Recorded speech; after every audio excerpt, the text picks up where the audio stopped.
Hello, everyone. On the 26th of October, Venus is going to be aligned and actually conjunct Antares. And Antares is a brilliant, beautiful star and very, very prominent as well, because it is one of the stars, very few stars are both on the ecliptic and on the Milky Way. So it's at the crossroads of the human and the divine.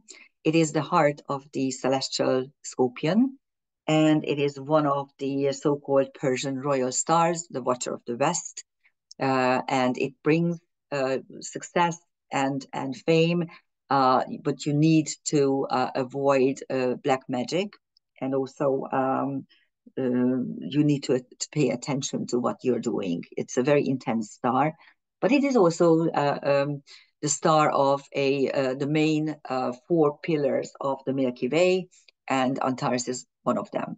So it's really a very prominent star. You might actually, if you are lucky, I doubt if you can watch it from London. But if you live in the country and it's clear, you have clear skies, you may be able to see it right after sunset. At the moment, Venus is quite bright. It is 36 degrees. It is a decile aspect between the sun and Venus, 36 degrees away. And it is an evening star, an evening bright star. And Venus is the brightest of the planets. So what you will see once the sun sets is Venus very bright, and underneath Venus, you can see Antares, which is a red star. Let's take a look at the London chart, and I'm going to show you the planetarium as well. So here is the exact conjunction. And yes, in this case, we can use the word conjunction because, as I said, Antares is a zodiacal, Scorpio is a zodiacal constellation, and Antares is on the ecliptic, or very close to the ecliptic. On October 26th, at 5:18 a.m. is the exact conjunction. But a day before and even a day or two after, you will be able to observe it if you pay attention and if you live somewhere where you can see the sky, see the western sky. That's where you're going to see. In the London chart, we have Libra rising, and as you can see, there is a midpoint structure on the ascendant, because the south node is at the midpoint of the Vesta Black Moon Lilith. And Vesta Black Moon is concentrated on your stamina, also your clairvoyance, and also the ability to stay at a certain point and do what is necessary. So that's quite a beautiful one. And the North Node, which is still in Aries, we still have a couple of weeks ahead of us where we can learn to fight for what we need to keep as our own. And for 18 more years, you won't have this energy. So I really, really urge you to learn to fight, learn to self-assert, learn to express your will towards others, and not necessarily in a bad way. So it's like you don't need to use violence. It's funny to see how most countries all of a sudden implement all sorts of licenses, to their police and their military agencies that are actually they will be actually kill citizens. That is a very dark and very shady situation. We will see what's going on from that. As you can see, Venus is at Antares, which is at 10 degrees 6 Sagittarius. Take a look at the Pallas Athena Lilith conjunction, which is now starting to separate. It's still 1 degree apart, so it's very, very tight. But actually now you can see that they are slowly separating. And here's Antares, the heart of the celestial scorpion, right in the middle. All the scorpion stars are very bright stars. The problem is you will less and less be able to see them, simply because now it's Orion that is rising. If you take a look at the myth, the Orion myth, you will see that it really describes what's happening in the sky. It's either Orion that is up, and then the Scorpio is going down. And but this is in October, November. Usually by November, it's Orion that is occupying the early night sky. And then by late March, early April, you will see Orion disappearing in the western skies, and Scorpio is coming up right before morning. So that is this dance. Well, if you take a look at the signs, actually, of course, Scorpio and Taurus are opposite signs. And actually, Orion is not a zodiacal constellation; it's below the zodiac, below the ecliptic. So when you look at up the night sky, which is something that you will be able to observe in the upcoming weeks, above Orion's western shoulder, you will see a very bright yellow star, which is Aldebaran, which is the eye of the bull, the celestial bull, and above it you will see the Pleiades, which is the home of the creator goddess in karmic astrology. So that's it. That's what you will be able to observe. And here is the planetarium picture. So this is Antares. So when you look up, you will see Venus just a little bit below the ecliptic, quite to the it's almost out of bounds. It's not yet out of bounds because it's 23.5. Actually, it's right there. And Antares is about 25.5, 26 degrees from the celestial equator. So you will see the two objects, one below the other. When you look up the sky, it's very easy to distinguish between a star and the planet, because a planet has an even energy, an even flow of light, whereas stars are always blinking. So it's, you look and you can tell. Antares is a red star, and Venus is the brightest planet in the night sky. And here's what you do when you want to understand how a particular planet works in any natal chart. If you are interested, for instance, in Venus, we are interested in Venus at the moment. What you do is you start pushing out the planets that are not making any contact with it, and then finally you have this tiny grid which only shows the aspects of Venus. I did not include the sun. I could have, but for some reason the sun didn't do anything with the rest of these objects, so I just left it out, and I concentrated on the following. So what you here have is a quite like a classic trapeze right here. You also have a Thor hammer right here. We are going to look at it separately. Yes, you have a dissolved opposition, but actually this is a double dissolved opposition, which creates the classic trapeze. And you have a very funny trapeze, which is quite unusual. And if we allow the maximum orb, that is when they form. But I think it's very significant in this case.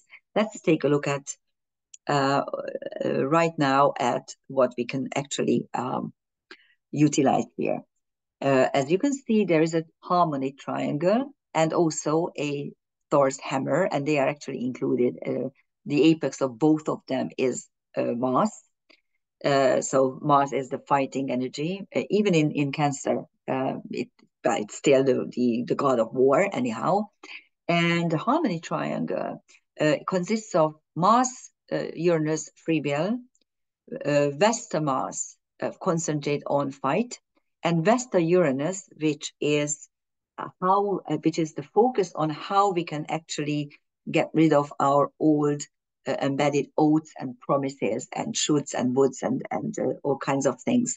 And yes, you also have the Vesta Saturn, which is a Quindecilla, sorry, which is actually focused on Saturn, focused on binding things. So actually in karmic astrology, Saturn, Vesta aspects are about oaths and promises, old oaths and promises, which could be very, very binding. But in this space-time moment, you can get rid of them because of the Vesta Uranus. Actually, it's a separating trine, but it's still there, so you can still utilize it. So, and the Thor's hammer has, as I said, at its apex, it has the Mars, the will, and which is also ruling the North Node, don't forget. And the Venus-Saturn square, which is a mutable square and actually applying, so it takes another day before it becomes exact, is always something that is quite painful when you have it. All Saturn Venus aspects are about um, self-reliance, self-love, how you appreciate yourself. Dewey always said if you have a really harsh Saturn Venus aspect, that it is, she called it inherent unlovableness, and the feeling that no one will love me for what I really am, or the feeling that I'm not lovable at all. So that's a tricky aspect. Even the trine and the sextile, I always realize that up till a point, up till, let's say, the Saturn return, it can work against you, because even the trine, you don't believe that you are lovable. That's the problem. You need to learn that you are lovable. And what I always say to these clients is very simple. How do you expect anyone to love you if you don't love yourself? That's the question. So you need to learn to love yourself, and then everyone else will love you. And this is a mutable square, so you can actually get rid of it. And the Thor's hammer apex is Mars. Mars Saturn is always about obstacles in the will, but this is a sesquiquadrate which has a trine energy, because both planets are in water signs. And the Mars Venus sesquiquadrate is a clash between the feminine and the masculine, of course. And there is this quindatile trapeze, and it becomes possible because we allow some orb for these aspects. The quintile, which is 72 degrees, has an orb of 2 degrees, and the quindatile, 165 degrees, which has an orb of approximately 1.5 degrees, maybe 2, but that's stretching kind of. And when you see, this is the trapeze. The base of it is the square, like inherent unlovableness. The sides are quintiles, so you can actually step up the stage quite easily with your talent.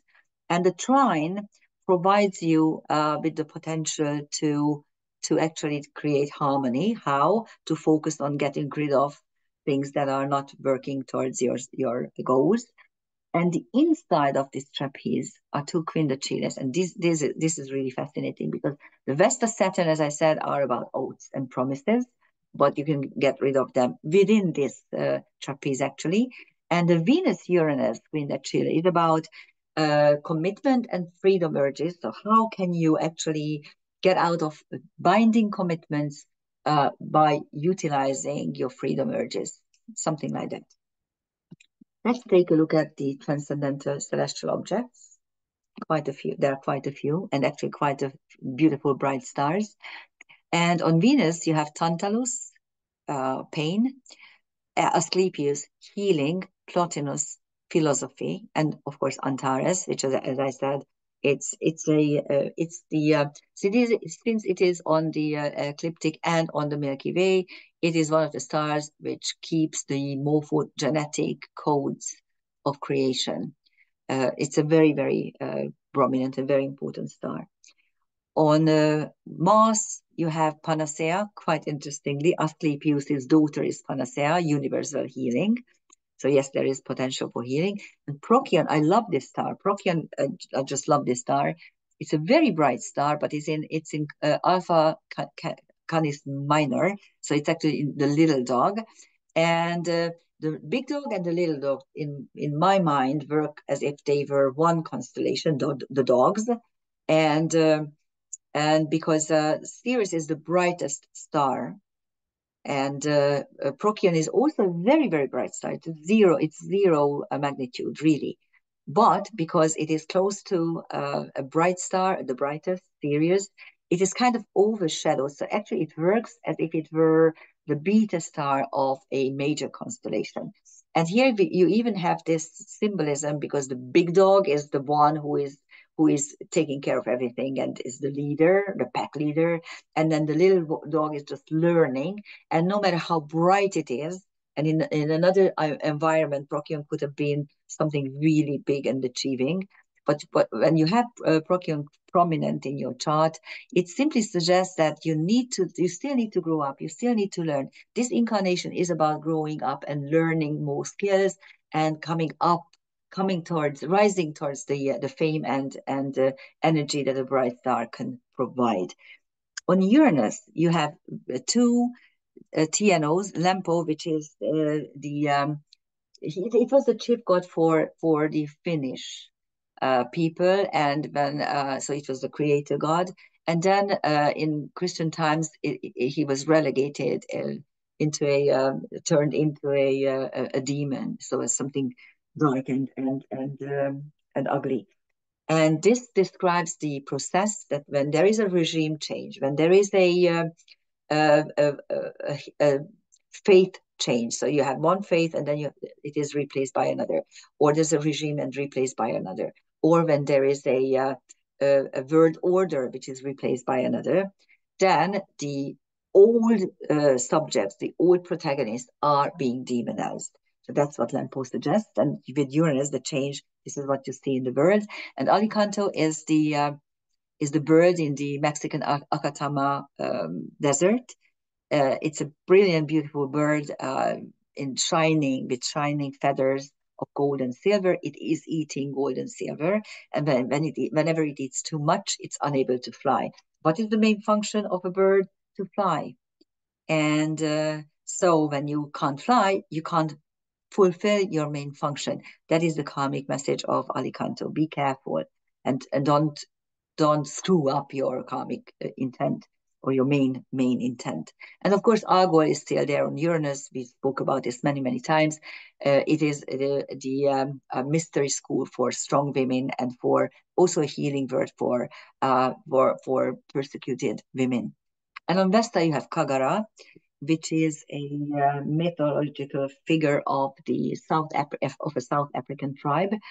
He and his brother-in-law are trying to free his wife, and in order to achieve it, Kagara uses all kinds of weather magic. So it's how you summon the powers of nature in order to fulfill what you want to do, and or to just win. And Vesta is also coming up to a conjunction with the supergalactic center, one of the key celestial areas in karmic astrology, describing the dilemma of nothing is ever enough. This is what we are focusing on. And as I said, there's also a classic trapeze. If we add Neptune as well. I left out Neptune from here because I wanted to concentrate on this complex planetary picture. But here's a plastic trapeze, a little bit white for my taste, but I love trapezes, and why not show it to you? Because actually Neptune is backwards, retrograde, and Vesta is at 29 degrees already, so it's like a little bit shaky. This is a classic trapeze, so you have here actually the focusing principle means focus on your will, focus on getting rid of anything that is binding, and focus on Neptune, your dreams, and try to fulfill your dreams. So that is the message of Venus on Antares on the 26th in the small hours, but you can actually watch it in the evening sky, either a day or a day before or a day after. And even in the upcoming days, you will be able to see, but of course the conjunction will be separating. And as I said, here's Venus in the night sky after sunset, and below it will be Antares, which is a red star. I hope you will be able to observe it. Thank you for listening. Bye-bye.